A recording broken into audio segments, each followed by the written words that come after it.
Thank you so much. Thank you so much. I'm going to be telling 5 stories from my life, all true. I know a lot of times recently there's been some questions around, truth and the questions around truth. As I said, this show is pretty much authentic to my experience. I'm just relating to you things about myself and how it connects with the show Lost. And we'll get to that later on in the show. But for now, I was going to introduce myself. I'm the son of Subraman and Kramer Ramanathan. And it's funny because I didn't realize that I'm the son of my dad's name is Subraman, or Subraman. He was born Ramanathan Iyer, and then in the South Indian tradition, he took his father, my grandfather's first name, and called himself S. Ramanathan Iyer. And then when he came to this country, he dropped the Iyer and became Subraman Ramanathan. Then he dropped the I-N and became Superman Ramanathan. And Senator Clark Kent is like, WTF, you can do that? Can you be that in plain sight about it? And to his credit, he's known as Ram or Dr. Ram to hide his secret identity as being from Krypton. I'm Kerala, India, same difference. It's funny because I wanted to do a bunch of jokes about my lineage, and I had a whole numerological significance of my social security number, and I was like, maybe I should cut that just in case, because by the end of the show, you'll either write me off as being crazy, or you want to assume my identity as your own. It's hard to tell. It's a toss-up, really. So a college friend of mine had posted on Facebook on her son's birthday.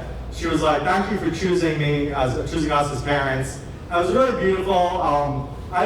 We don't usually think that way, but I like to believe I chose my parents. I definitely choose my parents. But then, my sister, during my first mental health crisis, she was like, they could have been worse. They could have been much worse. And I know you're probably thinking she's quoting the 1993 Jurassic Park movie, where Samuel L. Jackson's like, it's going to get worse. It could have been much worse. But where the Velociraptors attack. But no, probably she wasn't. But at the same time, it's interesting to note that parallel there. Okay, so I'm going to tell you the first event story that happened. My first concert was Billy Joel and Elton John. My proposed second concert was Tori Amos. So this is senior in high school. I really wanted to go see the Tori Amos concert, and the Ticketmaster at that time, this is 96. So Ticketmaster at the time was going by phone. You had to call in and reserve your tickets that way. And of course, I was at school. So my dad, he's really, my dad, let's take a moment to talk about my dad. He's really someone who does above and beyond. And he always to some degree overpromises. And he's just like, yes, and he's always that kind of guy. A real Superman at some level. And he was like, all right, I'll order the tickets for you, don't worry.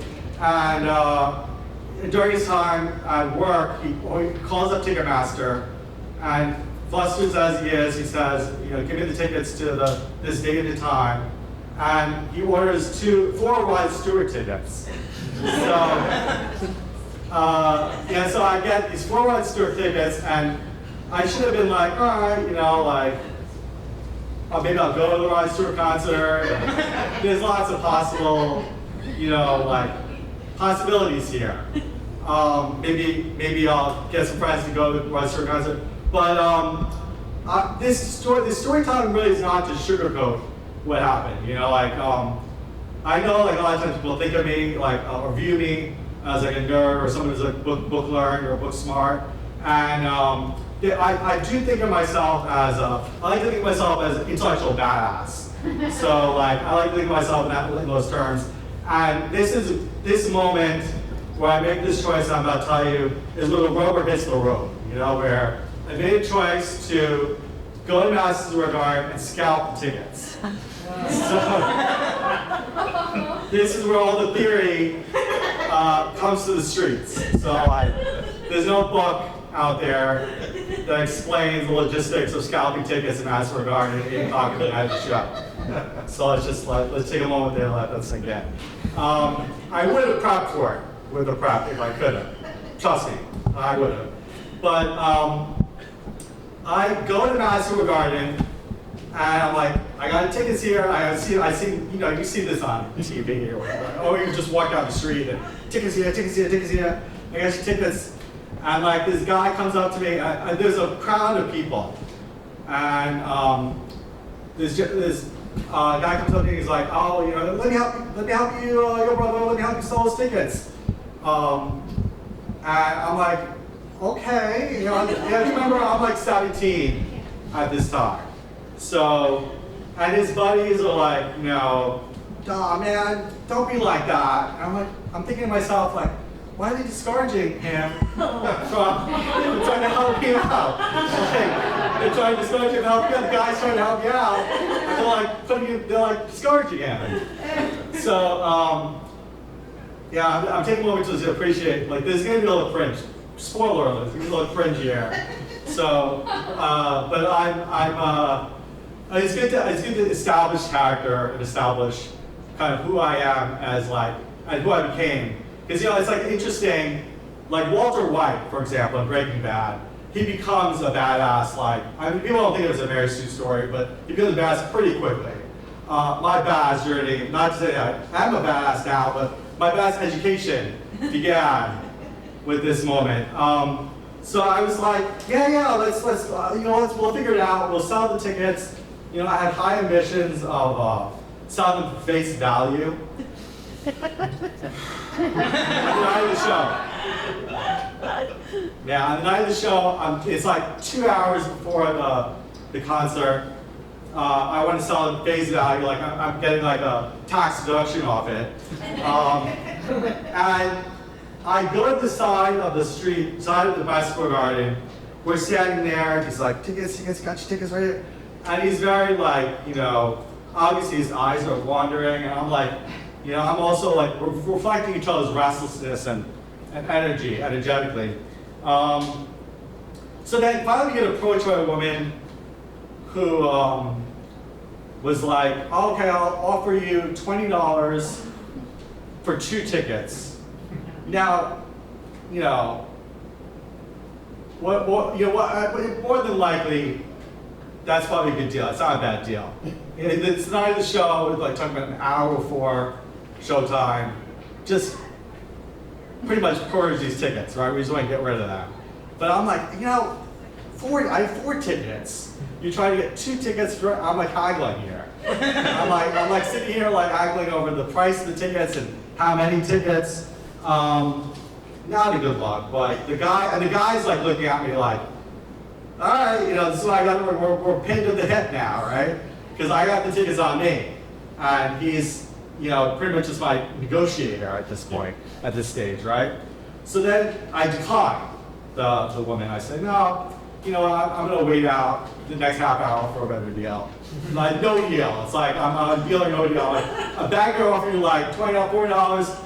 I could have sold the other 2 tickets, but I'm like, no deal. So, and the banker's like, I'm sure Harry Mandel would have been like, oh, what the fuck is this kid thinking? Like, we got something going on here, but, so then I go to the side, we go back to the street, and we start, the routine again, you know, like, oh, I got chickens here, I got chickens here. Then he's like, you know what, why don't I take a look at the seats to see how good these seats are, right? So I'm like, I'm showing him, I'm kind of reticent to like give him the tickets, right? Because he wants to take me, he's kind of convinced me to hand over the tickets to him. He gives the argument that, oh, you know, if the cops see us with the tickets, they'll pin you. And it's better that I take the heat for that. Because like, you know, if they know me, they'll be easy on me, I'm a regular here. Whereas if they see you, they'll try to make an example out of you, right? They'll be like, cops go that hard because they'll be like, this 17-year-old thinks he's a tough guy, you kid in the street, let's get this kid expelled or whatever it is, you know, whatever it is. So the guy's like, but I'm not that. I'm naive, but I'm not that naive. I'm like, I want to hold on to the tickets. So he's like, oh, let me take a look at the seats again. So as I'm pulling out the tickets, The Gunslinger by Stephen King falls out of my pocket, paperback copy. So he's like, oh, look at that, your reader. I'm like, yes. He's like, The Gunslinger. And he's like, The Gunslinger. you're packing? He's pretty much asking me. But I'm like, yeah, it's interesting. I'm giving a literary critique on this book. And I'm like, it's a spaghetti western fantasy about a guy in black who's chasing out, no, a gunslinger who's chasing out the guy in black. I'm like basically like he wants a literary criticism of Stephen King, right? So he's like, then he emphasizes, I hear he's a master of horror, right? I'm like, yeah, the genre horror. Dax, I know about horror. I'm like, this is really out of touch. But anyway, I was like pretty much like what I was doing at that moment, where I was at that moment. So then he's like, all right, this is going back to let's make a deal. He pulls out of somewhere in his person, he pulls out a bag, a brown paper bag with a camera in it. He pulls out the camera and he's like, I'll trade you the tickets for the camera, right? Because he realized that he was working with you, all right? So he's like, I look at this camera and, you know, the banker's now owing me a higher amount, right? And the deal, no deal. And I'm like, no deal. I'm like, I deny him again. I'm like, no deal because it's like half hour till showtime. Plenty of time. Plenty of time for some wonderful, wonderful person to come up and buy face value 4 tickets for face value on the night of the show, right? Right before show, because that's what people do when they go to concerts, even in '96. All right, anyway. So, let me see. So then, oh yeah, sorry. All right, this is the main event now. So then minutes are passing, time's skipping, and he starts to kind of box right in front of me, like shadow box in front of me. I'm standing here, he's boxing like inches away from my stomach, right? And I'm just standing there like, wow, I'm not going to sell these tickets. I'm not going to sell these tickets. And like, you know, my dad said you could absorb the cost. Why am I even really here? I'm trying to hear, I'm like assessing my life choices right here. Meanwhile, he's doing this display. I'm trying not to think about myself in a ditch somewhere dead over $200 worth of Rod Stewart tickets. Less than $200 worth of Rod Stewart. I love those headlines. Kid found in ditch over 4 like $40 Rod Stewart tickets. News at 11. You know, like, this is just too much. So I think on some level he was a little like kind of impressed by the fact that I was so naive, and like he didn't, you know, something about that. So he's like, you know what? We'll put the tickets in the brown paper bag with the camera. You know, like this is like kind of thing where you slow down for a child, right? You're like, you know what we'll do? We'll put the tickets in the brown paper bag with the camera. Put it on the shelf there in the bushes.